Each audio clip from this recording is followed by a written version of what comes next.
बड़ी बहू, ओ बड़ी बहू, क्या बनाया है आज? हलवा पूरी? बड़ी खुशबू आ रही है। खाट पर लेटे लेटे ताई जी ने कहा।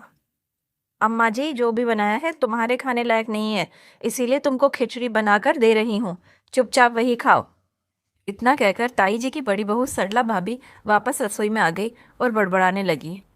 बुढ़िया के पांव कब्र में लटक रहे हैं। आज गई कि कल गई, लेकिन फिर भी ये खाना है वो खाना है।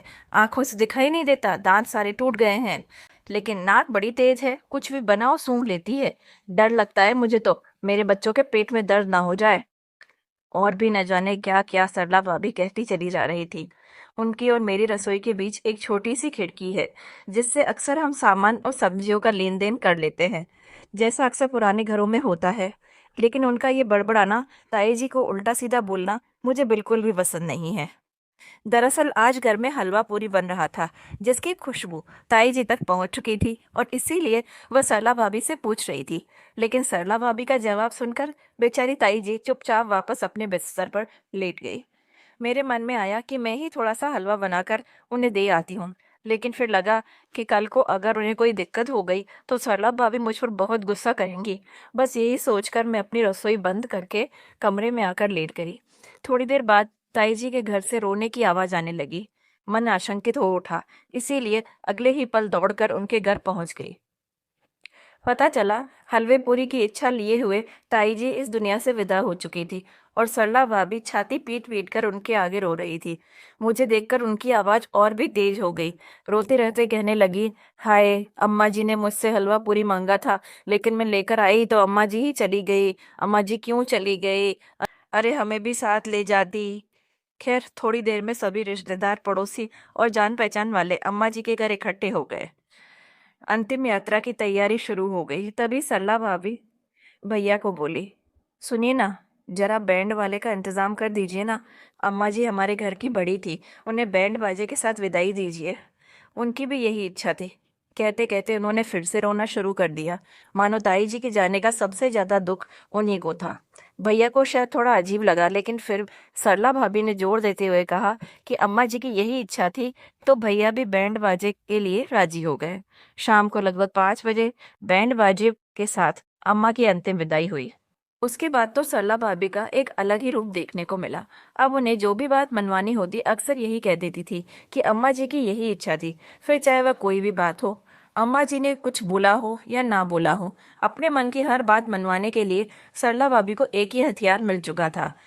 अंतिम विदाई के बाद सरला भाभी ने 11 दिन तक एक से एक बढ़कर पकवान बनाए और सभी को कहने लगी कि अम्मा जी की यही इच्छा थी कि उनकी मृत्यु के बाद 12 दिन तक अच्छे अच्छे पकवान भी बनाए जाएं।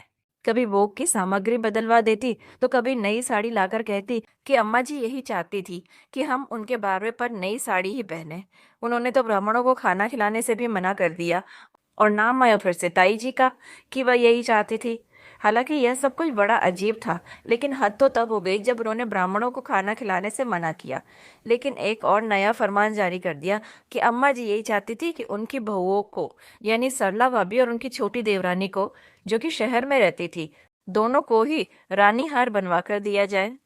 ताई जी के घर में आज तक जो भी चल रहा था मैं सब जानती थी, लेकिन आज तक मैंने कभी भी सरला भाभी और ताई जी के बीच में बोलना मुनासिब नहीं समझा। पर आज जब सरला भाभी ने अपनी रानी हार की इच्छा पूरी करने के लिए ताई जी का नाम लिया, तो मुझे बहुत गुस्सा आ गया, क्योंकि वो तो ये रानी हार ताई जी के गहनों को तुड़वाकर बनवाना चाहती थी, ताकि ताई जी का कोई भी गहना उनकी बेटी के हाथ ना लगे। और शायद इसीलिए आज मेरा गुस्सा फूट पड़ा। भाभी, माफ कीजिएगा, आज तक आपके और आपके परिवार के बीच में मैंने कभी कुछ नहीं बोला है, लेकिन आज इतना जरूर कहूंगी कि आपको जो भी इच्छा है बेशक पूरी कीजिए, लेकिन मेहरबानी करके ताई जी के नाम से पूरी मत कीजिए। और अगर ताई जी की इच्छा पूरी करने का आपको इतना ही शौक होता, तो प्राण त्यागने से पहले आप उनको ये हलवा पूरी खिला देती, जिसकी खुशबू से उनका मन ललचा गया था। लेकिन उस समय तो आपने उन्हें ना ही ये हलवा पूरी खिलाया था, ना ही उन्हें प्रेम से समझाया था, बल्कि दो चार बातें जरूर सुनाई। अगर आप तब उनकी इच्छा पूरी नहीं कर सके, तो अब अपनी इच्छाओं को उनकी इच्छा का नाम देकर अपना स्वार्थ सिद्ध मत कीजिए। भीगी हुई पलकों को पोंछकर एक बार फिर मैंने कहना शुरू किया, भाभी, सच कहूँ तो थोड़ी बहुत गुनहगार तो मैं भी हूँ। काश उस दिन मैं ही उन्हें हलवा पूरी खिला देती, तो यूं तरसती हुई वो इस घर से विदा नहीं होती। अपने आंसुओं को रोकने की कोशिश करती हुई मैं चुपचाप अपने घर आ गई। जानती थी कि अब शायद सरला भाभी घर में एक नया बखेड़ा खड़ा करेंगी, तमाशा करेंगी। लेकिन हलवे पूरी के लिए ताई जी का ये तड़पना, किसी बच्चे की तरह हाथ फैलाकर अपनी बहू से मांगना, खुशबू सूंघकर अपने मन को मना लेना, यह सब कुछ मैं चाह कर भी भूल नहीं पा रही थी। तो दोस्तों, कैसी लगी आपको मेरी ये कहानी? कमेंट करके ज़रूर बताइएगा और हमारे चैनल को लाइक, शेयर और सब्सक्राइब करना ना भूलिएगा। धन्यवाद।